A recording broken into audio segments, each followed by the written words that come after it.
Welcome to Trash Talk. Good afternoon, listeners. I'm William Brinker with the Landfill Group. In this episode of Trash Talk, we're going to talk about advanced biogas systems and our history. Since recording this podcast in May of 2024, a lot has happened to advanced biogas systems.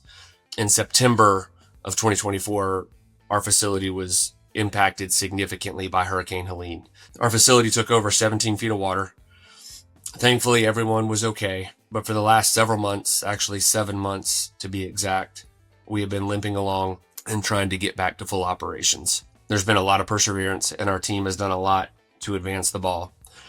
We're grateful now to announce that we have closed on a property in Hot Springs, North Carolina, which includes a facility that's over 100,000 square feet. You know, all things happen for a reason, and it's an absolute blessing that we're able to immediately move into a ready-made building and expand our operations, I think, beyond what we had originally dreamed of. We're also able to help put a lot of employees in that area back to work. The facility that closed had a lot of good people that lost jobs, and we're going to be able to provide gainful employment for a number of those folks. So super excited about where we are today, and it has been quite the journey over the last several months. So enjoy this episode of Trash Talk and the history of advanced biogas systems. Yeah, well, welcome to Trash Talk. Thank you. You got William Brinker and Steve Allman. Today, we are going to talk about the history of advanced biogas systems, ABS. Yeah, so we started years ago in about 2008 building the equipment in a cornfield or out behind Will's parents' old packing plant. Just started from scratch with nothing and started building equipment. We since then have built several energy projects and several RNG projects. Those are still in operation. Some of our energy projects is not operating right now. Rewinding a little bit, trying to start at, I say more at the beginning. So you went into, we started building something in a cornfield. So like how did we get there? So it was actually in 2007, we were bidding on a construction only job for the county of Greenville, South Carolina. The job scope included building a turnkey well field and including a blower flare station. And we didn't have formal bids on a flare station from third-party manufacturers, really the industry players at the time when we submitted that bid. And my father, Bill Brinker, said, hey, use this number. I've put in a ton of these. This is a really safe number for this flare package. So I bid that number. I think it was just for that component alone on the bid, it was maybe a $200,000 bid number. Well, lo and behold, the bids were opened and we were the successful low bidder. And when we looked at it item by item, to see, where we compare against everybody else, because in the public process, they show you that. We had missed the flare number by a landslide. Like when I actually went to go get quotes after we had won the bid for that flare station, I think we bid it at right around $200,000. And the most cost-effective solution I could provide by a third party was around $350,000. So we were basically dead in the water on this whole project before we started. And that single component represented, roughly 25% of the total project. Like it was less than $1 million total project, of which the flare station component we bid at 200, and the cheapest one I could get was 350. I say it was a tough situation. And that's whenever we decided to build it. And I say decided, really, Bill encouraged. He's like, well, we could just build this thing. We can definitely build it for that. We were able to, convince the engineer of record for that project that if we could build it and meet specifications to allow us to do it. And they did. And Bill gave Steve and I the encouragement to do that. We'd obviously worked on skids and been around skids for years, but we never built anything like that. And that is how we ended up in the cornfield, which is where Steve started. Actually, I started on that project because Bill came up to me when we were discussing what we needed to do to get the project up and running. He said, do you think we can build this? And I said, sure, let's do it. And that's how we kind of started. Yeah, so we did. We started refurbishing some old components and stuff that we had, sandblasting them, and we did. We built a blower flare station that met the specifications of that engineer. We came up with our own, manual book, because you had to submit a manual and spare parts and all the things. But yeah, we did it in an outdoor environment. I say rain and shine. That blower flare station was installed in Greenville, South Carolina, at the Enoree landfill, which we later were able to obtain the gas rights to, and then build a renewable energy project. I mean, even uniquely, as we talk about this today, we still operate that flare station right now. So it has been running. I think we actually commissioned it probably in late 2007 or 2008. It's been running ever since. So we were able to kind of cut our teeth and prove that we could do it. And then Steve started to fast forward a little bit. So we progressed. We really decided, hey, for equipment like this, we can build these components ourselves. Still would rely some on some third parties to provide. I think early on, like the control panel for that skid, we collaborated with Perennial Energy, and they provided us a new control panel because we weren't doing that in-house yet. So it wasn't, 100% us, but we were well on our way. And then Steve, I think when it came to, we were getting ready to build a few projects in Tennessee. We said, hey, this is not really conducive to build in an outdoor environment. It also wasn't close to where either Steve or I lived. It was like 2 hours away, maybe three and a half hours away from Asheville to get to the family farm where we were building, and about 2 hours from me. So Steve started looking for a shop, and I think our first shop was just a bay in somebody else's shop. Yep. Yeah. It was at the Silverman's shop. We had a little bay in it. It was real small. It was very difficult to build equipment in there because the ceiling heights were so low. We had to basically manhandle the pipes up to assemble them. There was no overhead cranes. It was bare bones. But we built several skids. Mm-hmm. Actually, like I say, I think we built the Wewoka plant. No, we actually ended up building Wewoka with Houck in Kansas, the vast majority of that. Right. But we built several flare skids inside that Silverman Bay. Yeah, Central Missouri landfill. We built that skid in that bay. So several things came out of like really something that I'm going to say is not a whole lot bigger than the conference room that we're in right now. Maybe twice the size. But ceiling height, maybe a little bit taller, but not much taller. We quickly outgrew that space and started looking for another shop. And I think, was it on the same road? Charlotte Highway, right next door to it. Right it was a 2-bay garage. It was a repair shop for semis, and they had 2 bays and an office space. So it was a big upgrade from where we were. And so we built lots of equipment out of there for we actually 5 built years, maybe? Yes, we built our first RNG facility out of that shop. Oh, for RPP? RPP. Yep. Yeah. So yeah, making lots of different, packaged components. Mm-hmm. And quickly outgrew that shop. And we're looking for a bigger space. And so we landed here over off Thompson Street. We've been renting this space, which I think is about 20,000 square feet. 27,000 square feet. Yeah. Okay. And as we'll get from some footage today, like we are bursting at the seams here.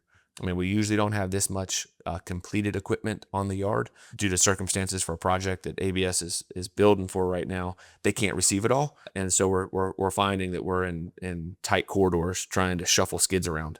It's like playing Tetris with big equipment right now. And for the last couple of years, we have been trying to locate property. I mean, really, I'm going to say it probably was 2010. Before we officially branded ABS in 2012, that we started sharing images with each other. I got images that Steve sent, images that I did, where it said, hey, I think the task was like, find images or pictures of where we want to be with all of our different business units, specifically with ABS. It's like, what do we see?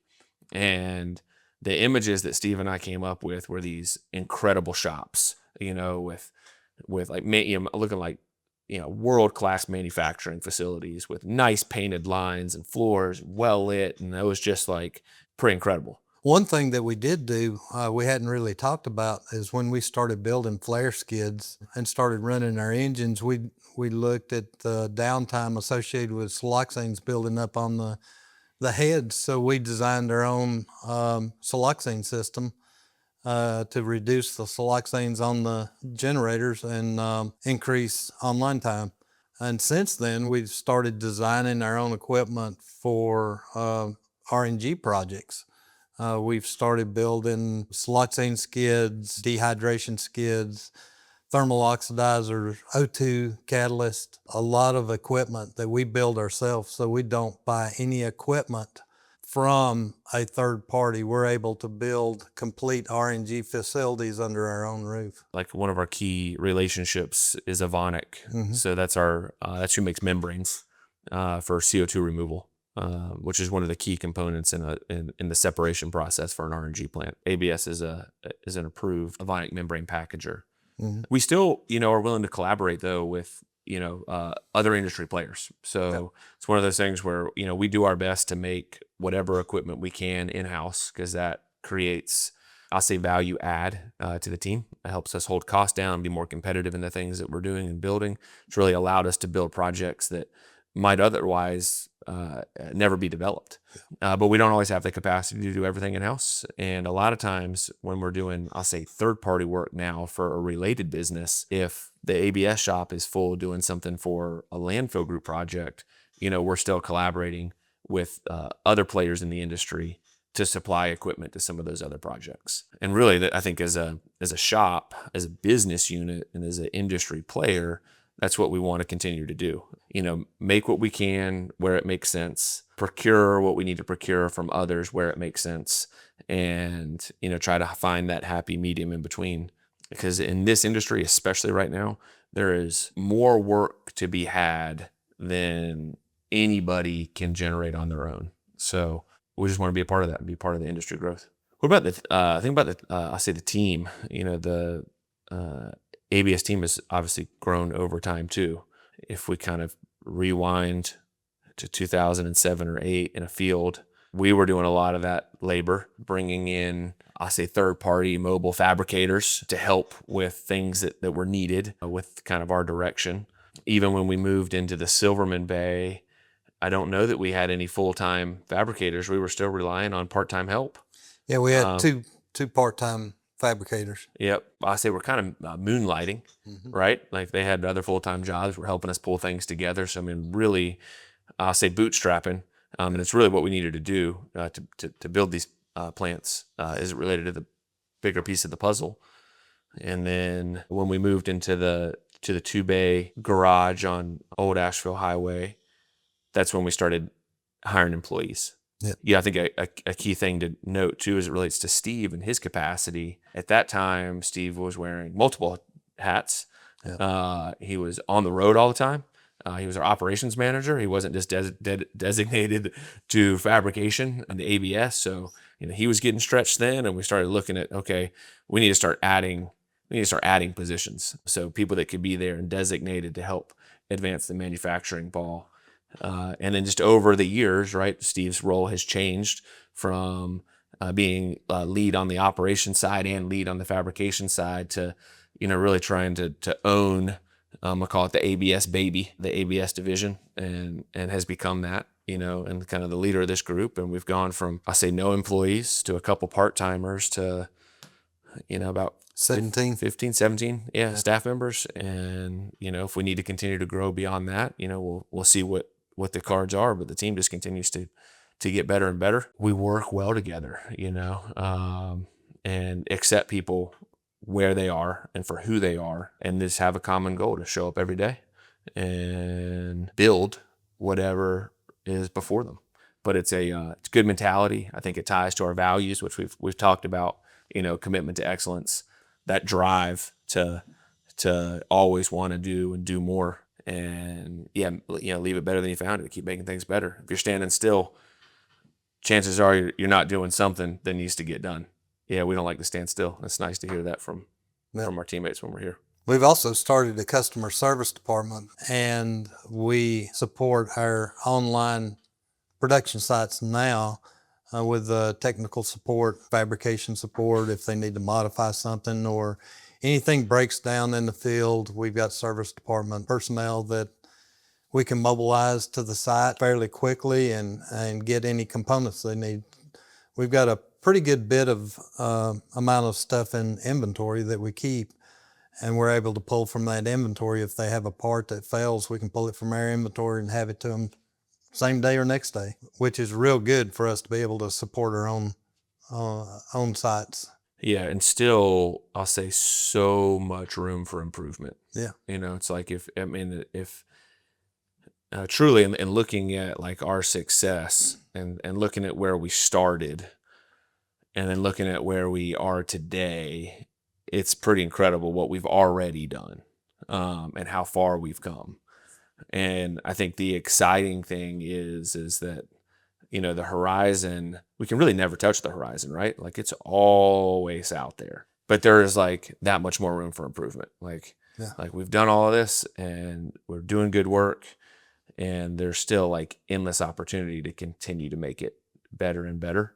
And I think a genuine desire from the team to keep pressing on for that. And so again, I think when we have this conversation in another year, and we start looking at measuring that success backwards, it's going to be like, man, look what we accomplished from the time we sat in the conference room to today. Because I think there's going to be significant strides. Yeah, exciting stuff to come. It's a little scary, maybe, to some extent, but we just want Steve to know how grateful I am for him, and our entire ABS team and all the support staff, how grateful I am for them as we continue to build our future and reflect on the journey that we've already taken. Yeah, I really appreciate working for this company. It's one of the best companies I've ever worked for in my entire career. I've been in a lot of different companies in this same position that I'm at now. We've always been to move forward. We're always looking ahead, moving forward, make it better than we left it. This is the best company I've ever been associated with, and even not at work. It's just a great group of people to work for. Work with. Work with.